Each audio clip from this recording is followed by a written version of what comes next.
दरवर्षी फेब्रुवारी महिन्यात कोण देशाचे अंदाजपत्रक लोकसभेत सादर करतात? देशाचे अर्थमंत्री. भारताच्या संविधानानुसार सर्वोच्च राष्ट्रप्रमुख कोण? राष्ट्रपती. सर्वोच्च व उच्च न्यायालयीन न्यायाधीशांची नेमणूक कोण करते? राष्ट्रपती.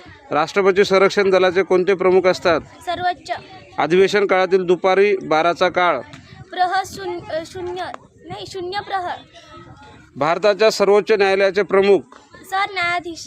सर्वोच्च न्यायालयाचे न्यायाधीश वयाच्या कोणत्या वर्षी निवृत्त होतात? 65व्या. आपल्या देशात एकूण किती उच्च न्यायालये आहेत? 24. विधिमंडळाच्या सदस्यांना काय म्हणतात? आमदार. भारतात विधानसभांची संख्या? 31. महाराष्ट्रात विधिमंडळाची कमीत कमी किती अधिवेशने होतात? 3. महाराष्ट्राचे अर्थसंकल्प विषयक पावसाळी अधिवेशन कुठे होते? मुंबई. महाराष्ट्र विधान परिषदेची सदस्य संख्या? 78. राज्यपालांची नियुक्ती कोण करते? राष्ट्रपती.